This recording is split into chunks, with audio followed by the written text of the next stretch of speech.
make sure to give my dad a 5-star review. Make sure to like and subscribe to his YouTube. Thank you for listening and enjoy the show. Now, there were some heated moments. I'm not going to lie about that. There was a moment I was leading a debate against an amendment from Matt Gaetz, diversity, equity, and inclusion programs from the military.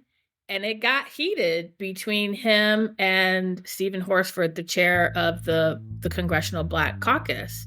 And there are moments where in the speaker fight, the chair of the Armed Services Committee, who is a Republican, nearly came to blows with Matt Gaetz. So there are some people who lean into that. And that, unfortunately, is what the media covers a majority of the time. Hey, welcome back, Faithful Politics listeners and viewers. If you're watching us on our YouTube channel, I am your political host, Will Wright, and I'm joined by your faithful host, Pastor Josh Burtram. How's it going, Josh? Doing well, Will. Thank you. And this week, we have with us Congresswoman Jennifer McClellan. She represents the 4th District of Virginia, which is where Faithful Politics calls home. She's a lifelong Virginia native. She joined Congress in 2023 after a special election victory, filling the seat of the late Congressman Donald McClellan. She was born in Petersburg. She was raised by community-serving parents, with her father as a professor and her mother as a counselor at VSU, that's Virginia State University. She's a valedictorian at Matoaka High School. She also earned her undergraduate degree from the University of Richmond and her Juris Doctorate from the University of Virginia School of Law. She has nearly 2 decades of service in elected office and has represented the greater Richmond area for a very long time. And we are super happy to have her come and chat with us. So welcome to the show, Congresswoman. Thank you for having me. Welcome. So I have to ask, and I start all of these conversations that I've had with your predecessor and even his opponent with this question: what is your favorite place to eat in the 4th District? Oh, that's a hard one because there are so many great places. It really depends what kind of food I want, but I'm gonna say 8.5. 8.5. I don't think I've ever heard that one. So it's the same. I know. It's the same folks that own Edo Squid and the former Mama Zoo's, but it's a takeout place. And it's here, in the Fan. Nice. You can't eat in there. It's takeout, but I don't know. There's just something about a neighborhood Italian takeout that it's kind of my go-to. If I can't think of anything else for dinner, that's what I get. Yeah, that's great. Okay, so here's a follow-up bonus question. What's your favorite donut shop and why is it Buttermilk? I haven't been to Buttermilk yet, but I know I need to go. I don't know if I have a favorite. I think the one I go to the most is Sugar Shack because it's right down the street. I pass it every day, which is not good for my waistline. Yes, that's a very safe choice, I think. But Buttermilk, you definitely have to go to. Quick story. Country style donuts. Wait, that's up where I'm at. Yeah, so Buttermilk has like these glazed donuts that are really good. And so my oldest, who went through a whole thing, like he had a brain tumor, and we did a whole episode on it. But when he couldn't eat anything, the only donuts he really enjoyed were the glazed donuts at Buttermilk. So like I live in Chesterfield, and we would just drive whenever he had an urging. So it's good donut, very well made. It's in Petersburg. So I like supporting the folks out there, but those are all the food questions we have. Okay. So I do like food though. so why? Tell me why did you want to?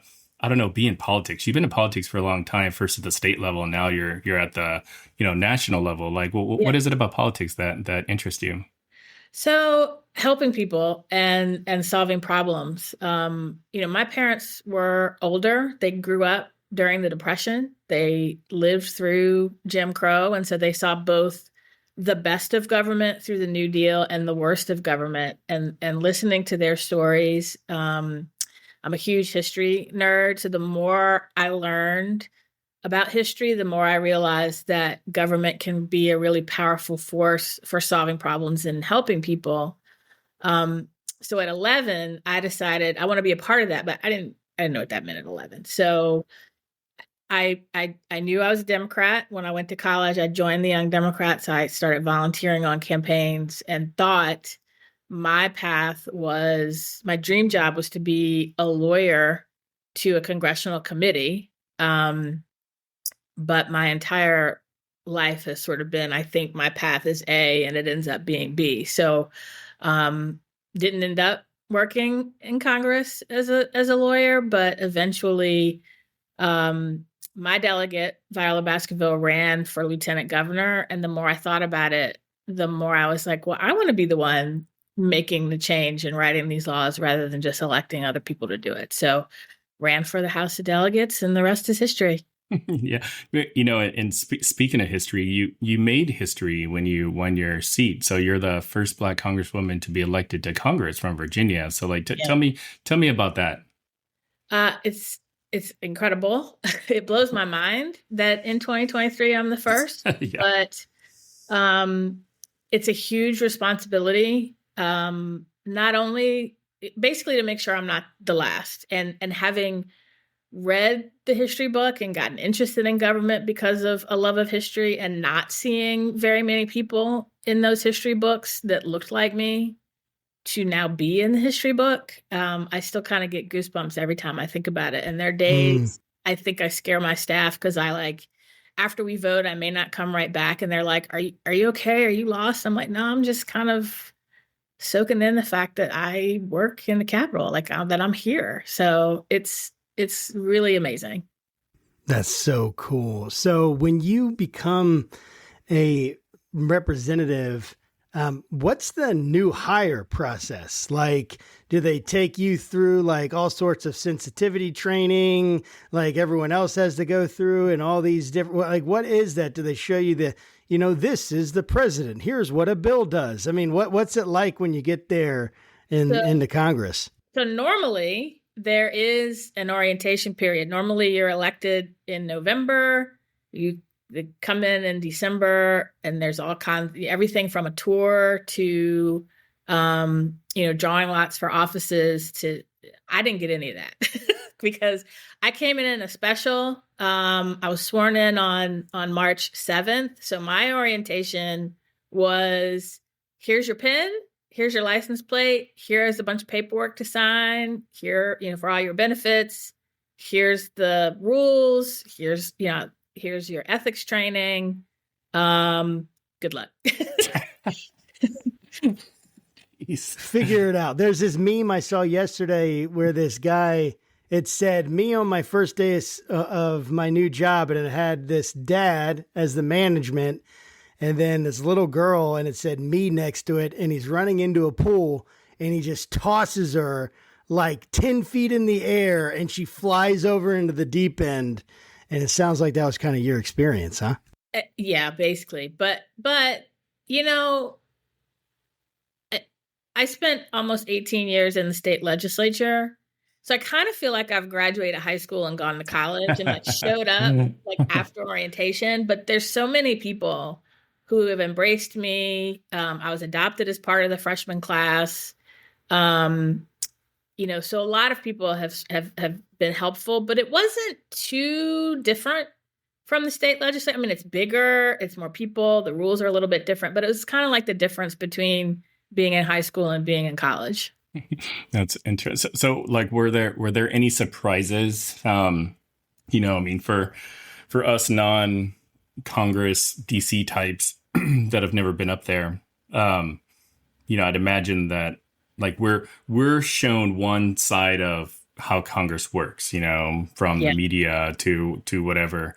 Were there any surprises, things that really kind of challenged what you knew about Congress, or maybe even some of the people? Everything is bigger and smaller all at the same time, if that makes sense. I mean, you're in this building with these massive walls, and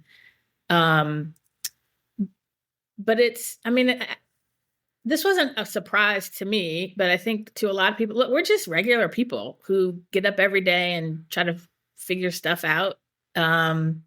It's not as contentious and combative as it appears on TV. I've made friends with Republicans. It's harder to meet them and talk to them because there are 435 of us. Sure. And there are not a whole lot of opportunities to socialize and interact. So it's harder to get to know people on the other side of the aisle. But that wasn't a surprise. But it's, Josh. Oh. Yeah, that makes a lot of sense. I was just wondering if, like, in the beginning, they have a hazing ritual where they prank you and like take your iPad and hide it in the Senate chambers, or, they put it in like, Pelosi's desk and you have to go and knock on the door and sheepishly ask, is there anything like that? Or are they're pretty professional? No, they're pretty professional. I mean, it's maybe if I had come like a normal freshman. What's amazing, I'll tell you what's really amazing though. So everybody else, when you get sworn in on the first day, it's like all 435 or then 434 people stand up, you take the oath of office. You got your family in the gallery. And this time there were like 15 votes for speaker. So they got sworn in at 4:00 in the morning. When you come in a special though, you're sworn in during a vote series. So the entire Congress is there with, my kids, only children are allowed, non-members, only children are allowed. So my husband and my mom and my family had to sit in the gallery. My mom was very salty about that. But everybody's there. And so this, and Bobby Scott, who's the dean of our delegation, he introduced me. I got a standing ovation and I could see Marjorie Taylor Greene stood up. So I guess that was probably a surprise. Wow. That is surprising. Yeah. And everybody knew who I was because, I got to give a speech. And so I talked about sort of what that meant to me to be the first from Virginia and to be there. And I still get, goosebumps thinking about it. So my experience was very different. But I wouldn't trade it for anything. That's really odd. What's interesting about your story is, so, we've spoken to quite a few people who live up in DC. And one of the people that we spoke with was Harry Dunn, the Capitol Police officer. And I can't remember if we asked him this on the episode. I'm pretty sure we did, so this should be safe for me to say. But he mentioned, I asked him kind of a similar question, are all Congress people as, do they behave in private as they do in public? And he's like, no. He's like, actually, Marjorie Taylor Greene is actually really nice. He's like, you wouldn't think that watching her on TV, and he's like, and other people like Nancy Pelosi, he's like, when she went to the Vatican, she brought me back a rosary, and he's like, most people up there are like normal humans, and I just all of them. Yeah, I'm sure. There's some that are a little odd. Yeah. But for the most part, I mean, it's like any job in any group of people, you're gonna have, your super nice people, some that you're like, you really don't like people very much. Why are you here? And everything in between. Yeah, that's really awesome. So tell us about some of the work that you're doing on some of the committees that you're on. So I'm on the Armed Services Committee, which is very important to Virginia, very interesting, very new to me, but a lot of issues aren't. So when I was in the state legislature, I focused a lot on affordable housing, access to childcare, access to healthcare, particularly mental health. And all of that those are still issues that I work on through the Armed Services Committee. It's just more in the context of our service members and their families. But I also get, classified briefings on things going on in Ukraine or elsewhere. So it's very, very interesting. The Science, Space, and Technology Committee deals with everything sort of research and development that is not military related. They also have oversight over NASA, NOAA, the National Weather Service. So, I get to be, every time astronauts come on the Hill, we get to meet and talk with them. So a lot of the work that I did around climate change and resiliency in the environment, I still get to do on the science committee. So both of those are really, really interesting. They're the main committees I'm on. And then there's a caucus for everything. Every issue you can think of. There's probably a donut caucus. There is a bagel. There probably is. A caucus. A caucus. There's a caucus, the anti-caucus caucus. But I'm on a How do I get on that committee? Yeah. I'm on a lot of caucuses for issues that are very important to me related to voting. There's a bipartisan childcare caucus. So a lot of the same issues I worked on at the state level, I work on in Congress, just smaller chunks. Yeah, that's really cool. So I, currently, Senator Tommy Tuberville is holding up a bunch of nominations. So like how is his holding up nominations affecting either one, your work on the Armed Services Committee, and two, like just in Virginia? I mean, we've got so many military bases here in Virginia.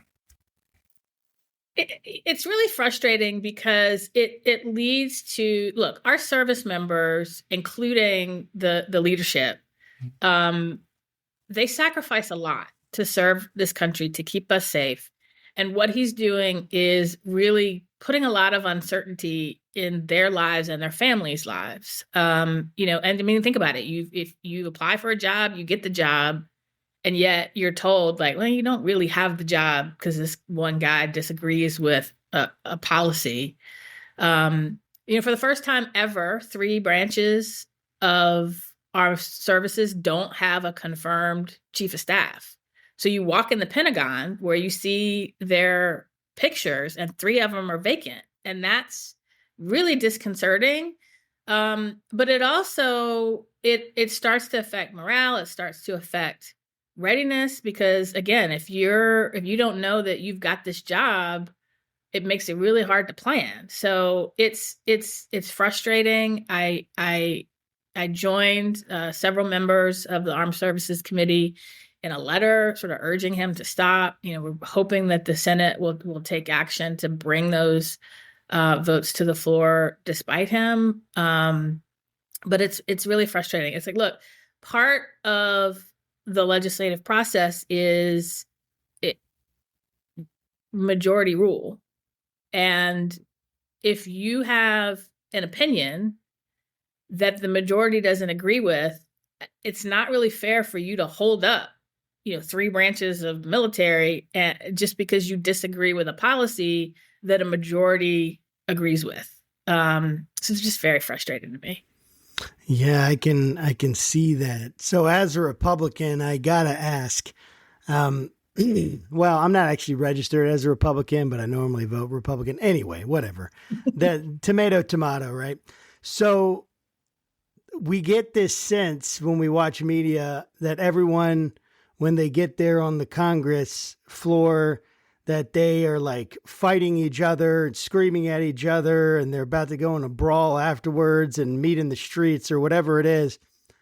What do you think? Like, is that an accurate reflection of what's happening in Congress? And even following on to that, what are some of the bipartisan kind of efforts that you're a part of or have been a part of that, like, give us some hope here that we have unity in the Congress? I mean, there's got to be some bipartisan things besides donuts and bagels, right? What are we thinking? There is, and I think probably a majority of the issues there is bipartisan support. And I'll take the Armed Services Committee again. That's, the one bill that we know passes every year. It is the National Defense Authorization Act. When we worked on it in committee, it got out 58-1. It was a compromise. There were things in there that I didn't like, but overall, I thought this is a good bill to set the policy and spending levels to keep us safe. And then it got to the floor, and a handful of Republicans loaded it up with the things they knew couldn't pass. Now, there were some heated moments. I'm not going to lie about that. There was a moment I was leading a debate against an amendment from Matt Gaetz, diversity, equity, and inclusion programs from the military. And it got heated between him and Stephen Horsford, the chair of the Congressional Black Caucus. And there are moments where in the speaker fight, the chair of the Armed Services Committee, who is a Republican, nearly came to blows with Matt Gaetz. So there are some people who lean into that. And that, unfortunately, is what the media covers a majority of the time. That's maybe 1% of what happens in Congress. So, there's a lot of bipartisan support for addressing mental health issues in the military. There's a lot of bipartisan support for dealing with the childcare crisis and making sure that we have a strong childcare system that not only helps people go back to work or to work at all, but is the foundation for an education system. There's even bipartisan support for some of the controversial issues like guns. I mean, there is bipartisan support for addressing gun violence. There is bipartisan support for an assault weapons ban and background checks. But there are a handful of people who can make things difficult and make it difficult to get things passed. And I think that's where it's really important for voters and constituents to make their voice heard on, like, here are our priorities on what we want you to do. And we hear from them. And I think when you see us not working together to solve problems, like, you need to be really vocal and say, I want you to solve this problem.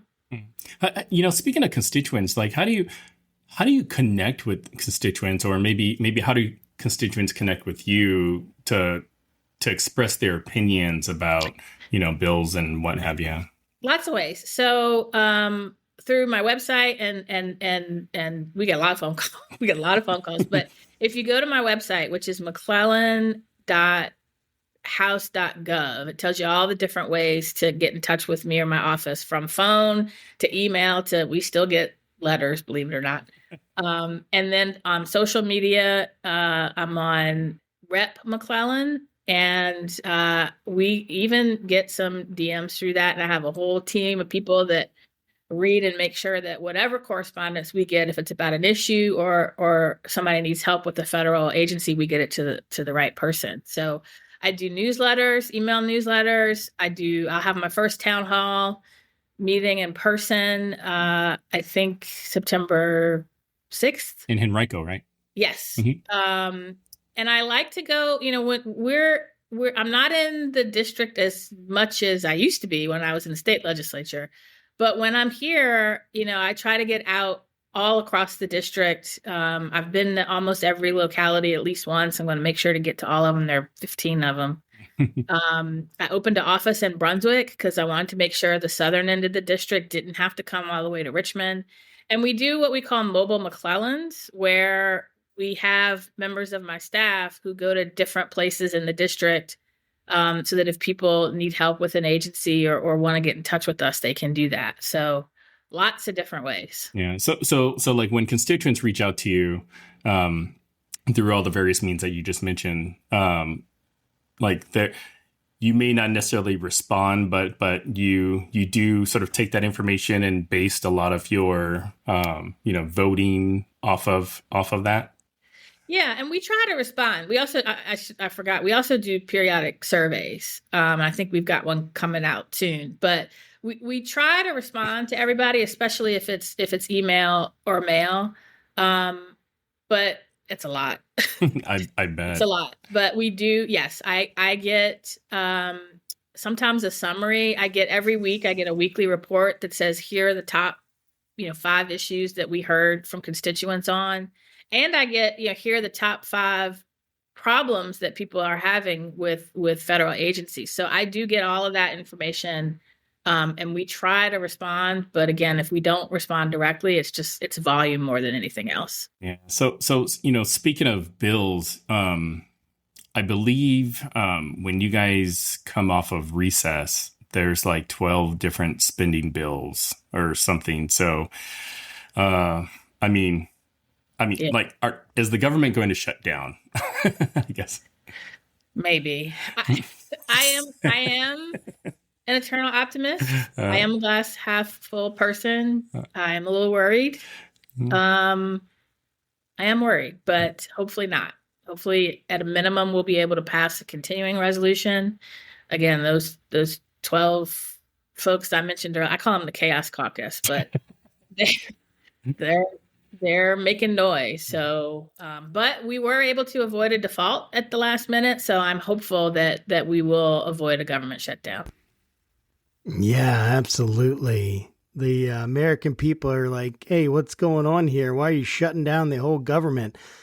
I was wondering, you have all these staff members and of course, all of the senators and representatives have their own staff. And I'm assuming that most of the time when constituents are connecting with their representatives or their senators, that it's actually a staff person that they're connecting with, which makes sense. It's volume.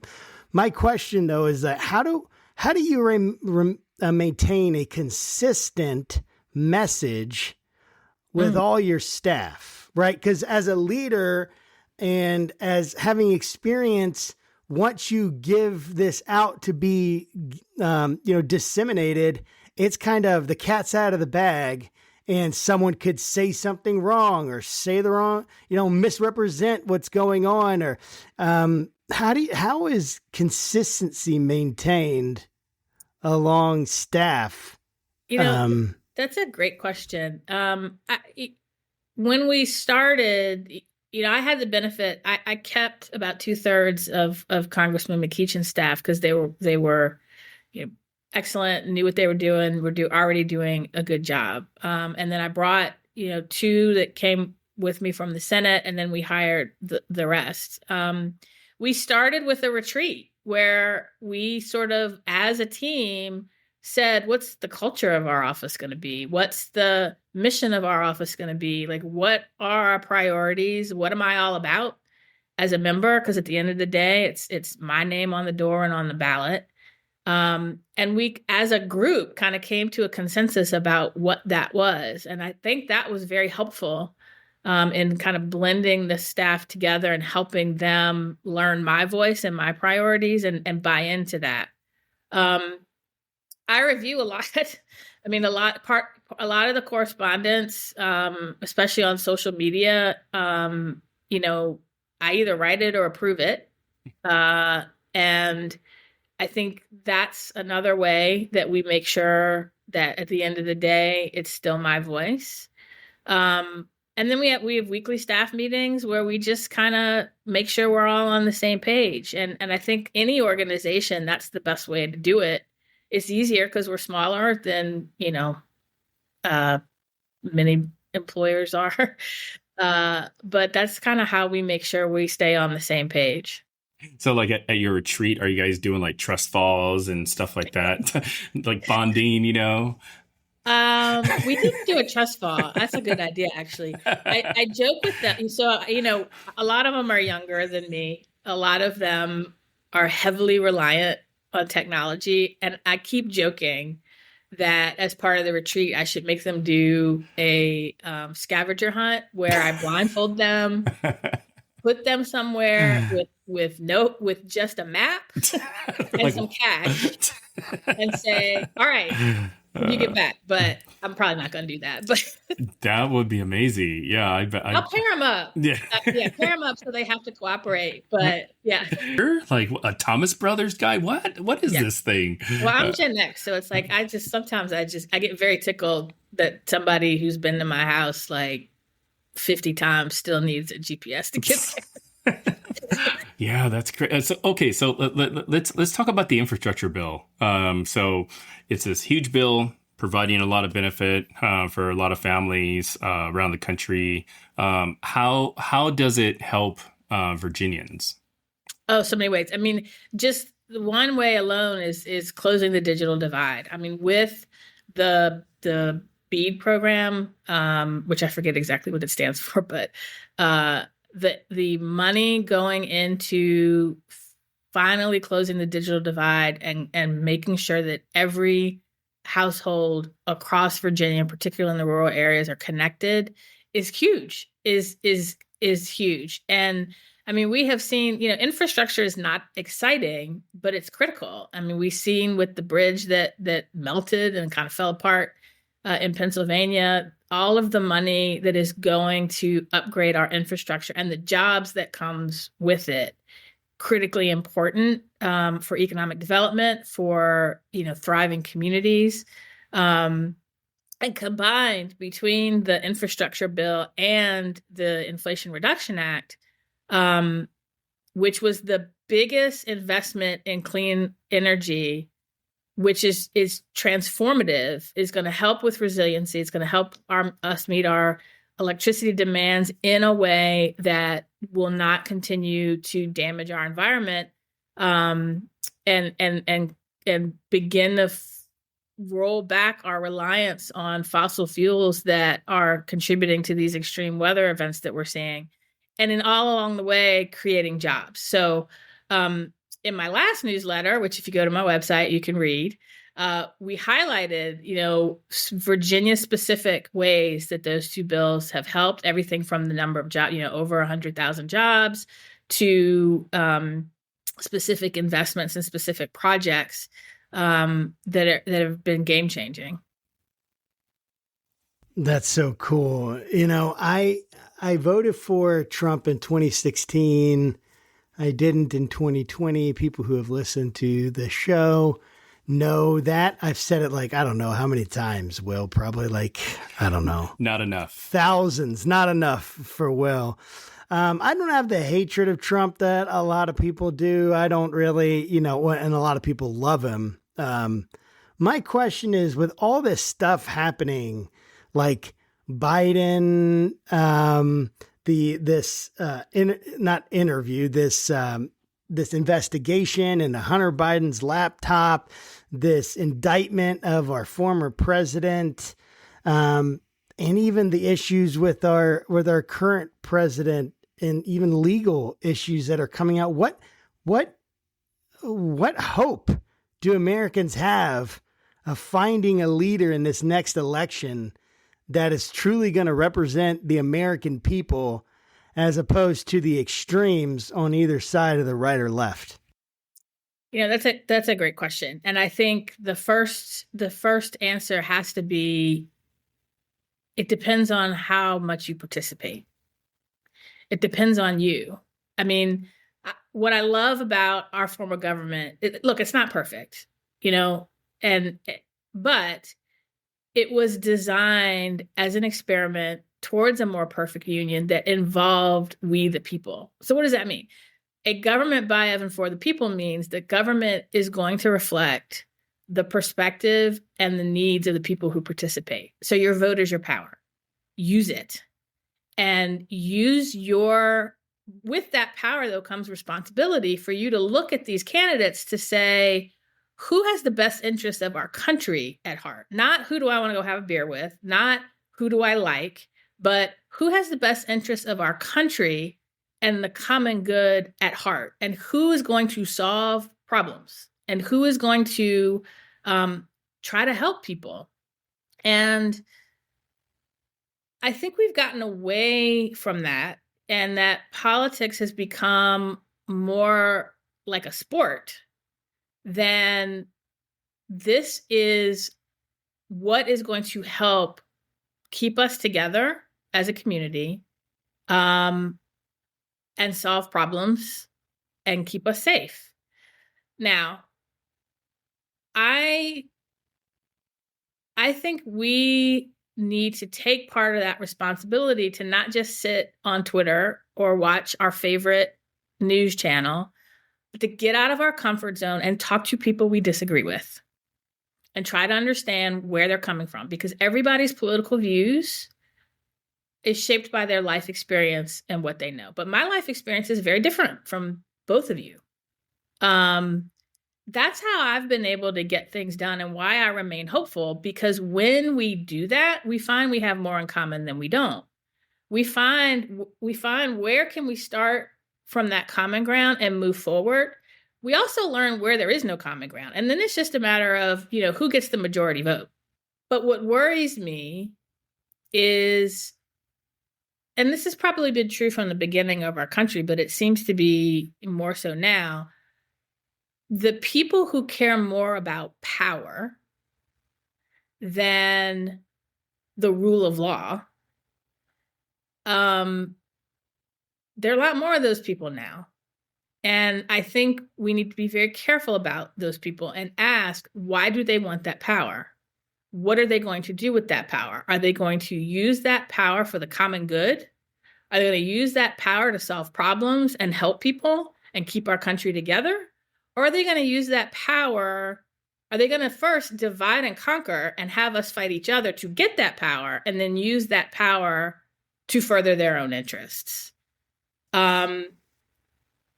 Anyway, that was probably a longer answer than you wanted, but I really think it's up to us. Each of us individually as voters, each of us, we have a civic responsibility if we're going to keep this country together that we have to take seriously.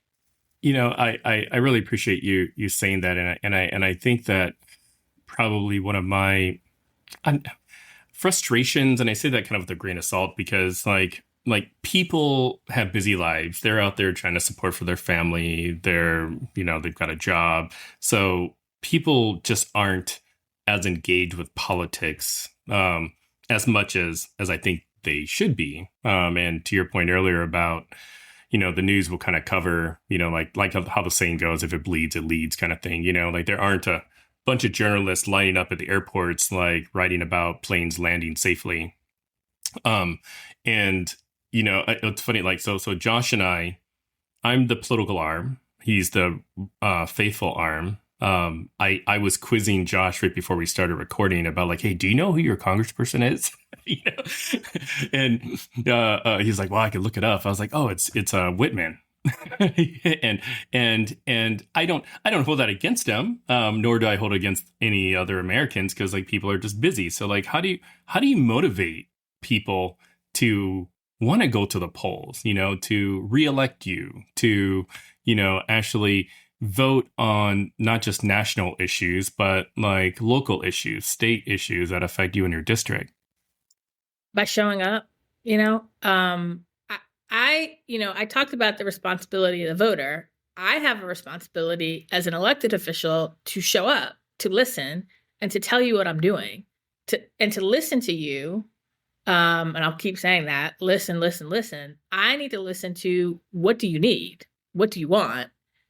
What are the problems facing you and your community? And what can I do to help? And then I have a responsibility to say, all right, here's what I'm doing. And a lot of elected officials don't take that very seriously, but I always have, and I try to get in the community, and that's why I communicate through so many different forums, because I recognize different people get their information in different ways. Again, going back to my family's experience, I'm a descendant of slaves. I had a great grandfather who in 1901 had to take a literacy test and find three white men to vouch for him just to be able to register to vote. My dad, my grandfather paid poll taxes. My grandmothers never voted. My mother didn't vote until after 1965. So, but they were all very interested in what was happening because government directly affected their lives in ways they couldn't ignore. Either through the New Deal, helping address the problems of the Depression, or through Jim Crow, oppressing them for the benefit of other people. And that's why I think for me, I have such a passion for civic engagement and government. And now I know not everybody does, but I like to think that that passion shines through when I talk to people and I talk about the importance. I talk to them about here's how state, local, and federal government impacts your day-to-day life. If you like the way it's happening, good, but you got to vote to keep it that way. If you don't like the way it's happening, then you got to vote to change it. And I think it is on us as elected officials, not just to leave it to the media to spread that message, but for us to do it one-on-one and, mass communicating to do that.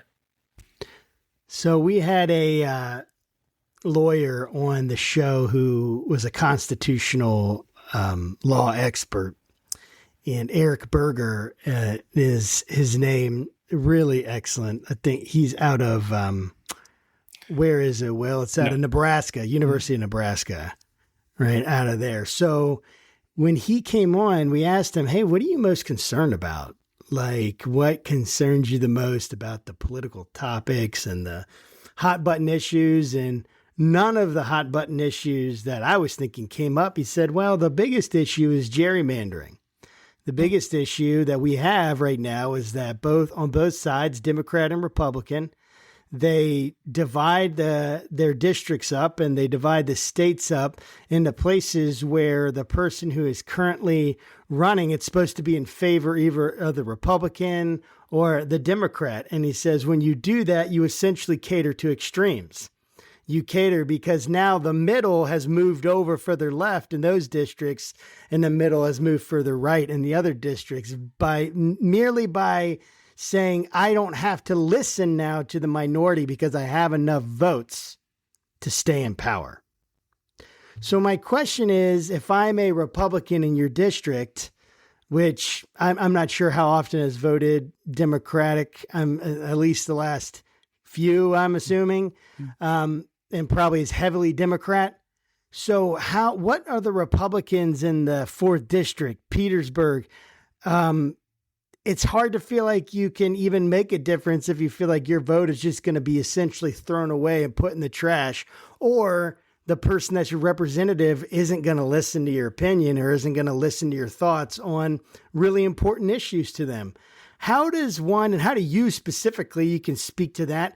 Like essentially, right, there's a large contingency of moderates that can go either way. You're going to get the hardcore Democrats, they're going to vote for you whether they like you or not. The hardcore Republicans are never going to vote for you, but there's a large contingency. Yeah. Hardcore. That's what I mean. Like the kinds that will never vote not Republican. That's what I mean. What are the people that are in the middle? How do you listen to them and what can they expect? Truth for me, I listen to everybody equally. And because even the hardcore Republicans, I need to understand what they think and where they're coming from. And I think I have the benefit of having been in the minority party in the General Assembly for 14 years. To get anything done, I had to talk to Republicans to figure out, like, is there a place to meet in the middle? So that's become second nature to me. And so I talk to everybody. I'll listen to everybody. There are parts of my district that will never vote for me, but I still show up. But I'm respectful, and I expect them to be respectful to me. And I think that's the real danger now, is we've gotten to a point where if you disagree, it becomes this battle between good and evil, rather than it becomes this battle between people who have just a difference of opinion. So you will never hear me demonize another person, no matter what they believe. Now, if they do evil things, that's different.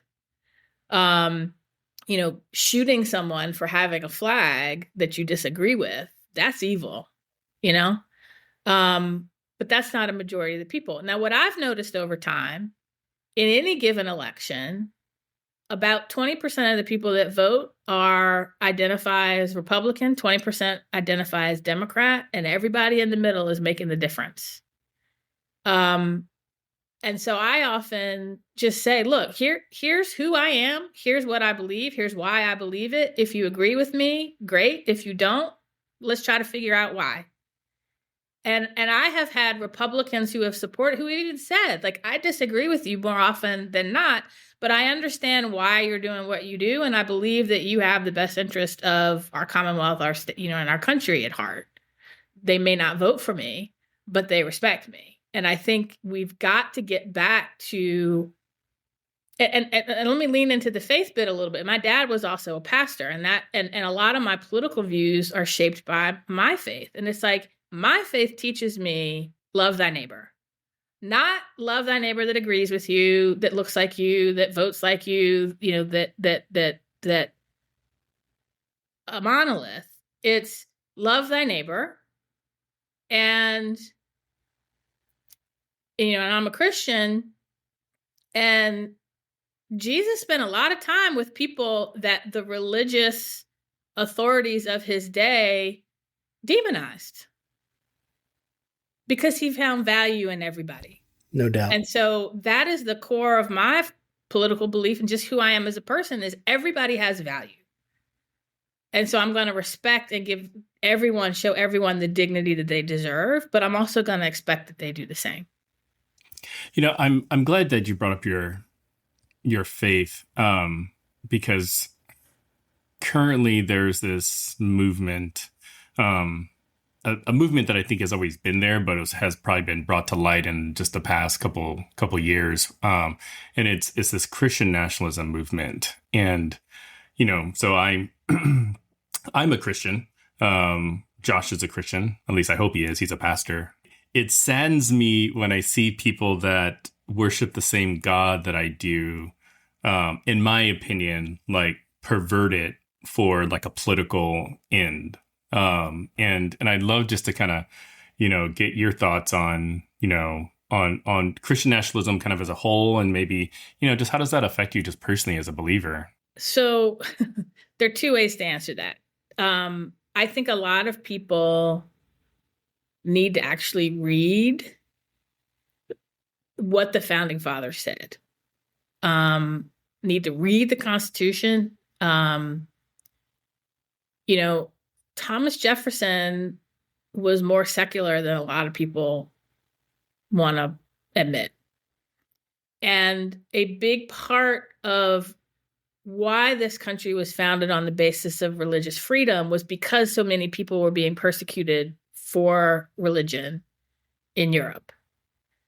And this country was in part supposed to be a place where that wouldn't happen. Now, yes, the majority of the founding fathers were of a Judeo-Christian belief,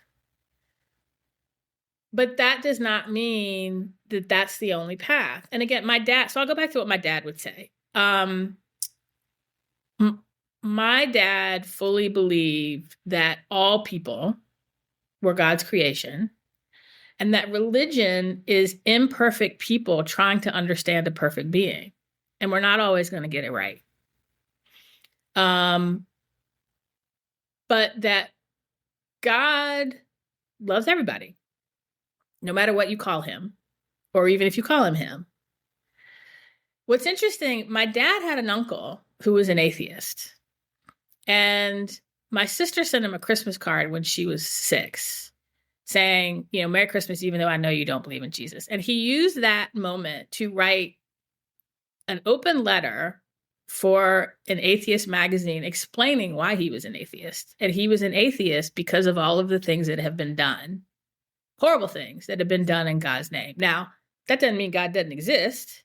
That just means people use their imperfect view of a perfect being to justify whatever they want. It bothers me when people use their Christianity to justify things that Jesus would not do. And in doing so, ignore his teachings of love thy neighbor, of, the Sermon on the Mount. And at the end of the day, government should be about helping everybody, not the people who worship like you. So it really bothers me. And I think, and part of, Congressman McClellan went back to divinity school to get a degree to help him explain what I just said, because he saw how many people were using their view of religion to justify whatever power grab they were making.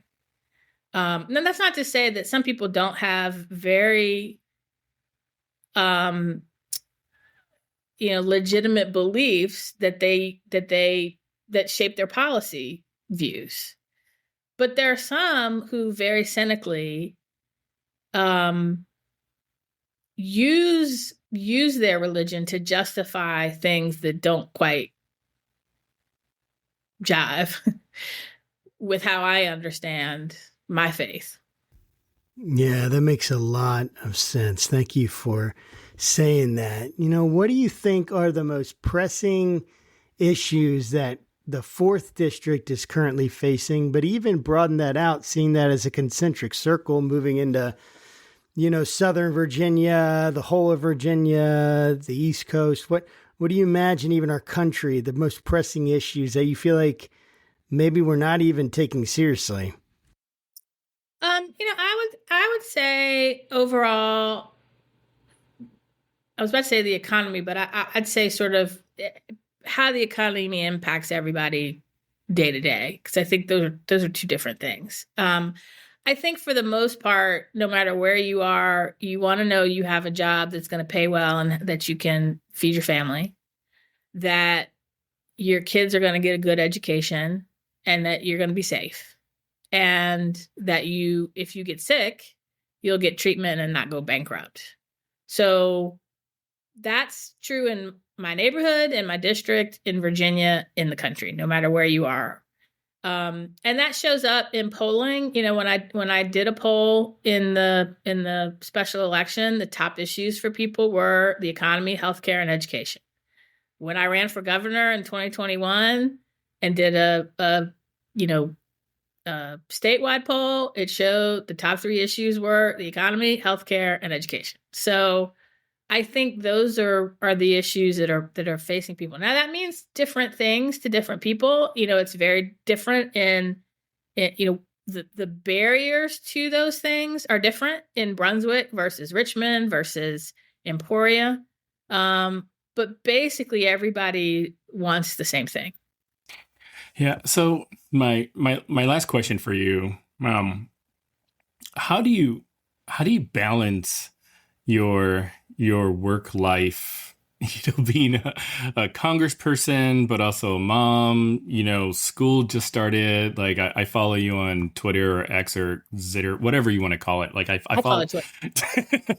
And it's funny. Like I see you post pictures of your kids going to school, and I'm like, and I posted pictures of my kids going to school, but like, I'm not a congressperson. So like, how do you like navigate that space?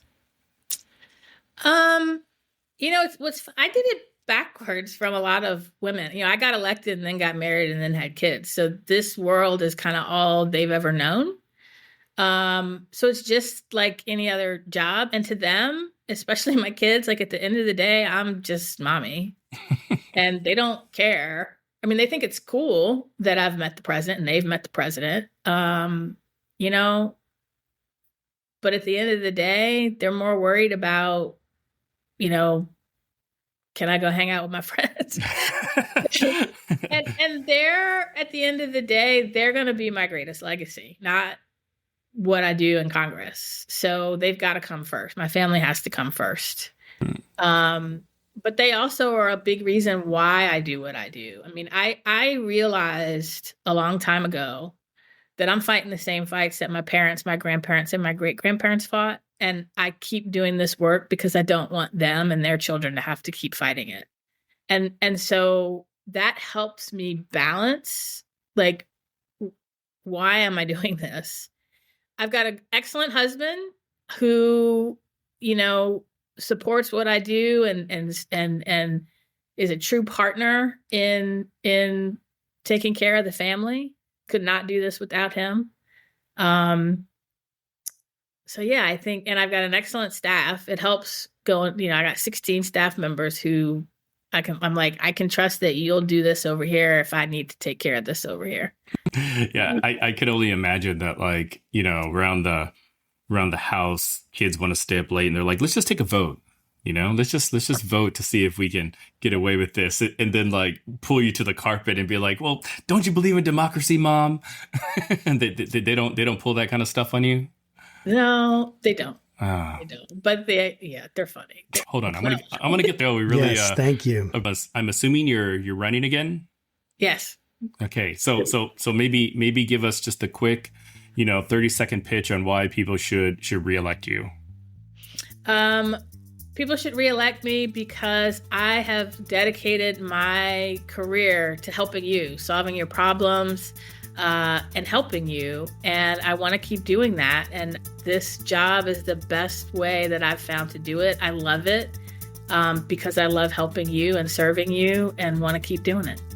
Awesome. Well, you heard very it. Good, very good. You heard it here, and you can feel free to use this as part of your campaign advertisement. But just don't make me say something like, I don't believe in God. You know how they like splice everything together and then they say, from different words. And anyway, I'm just kidding. Yeah, no, that's your side that would do that, Josh. Yeah, you're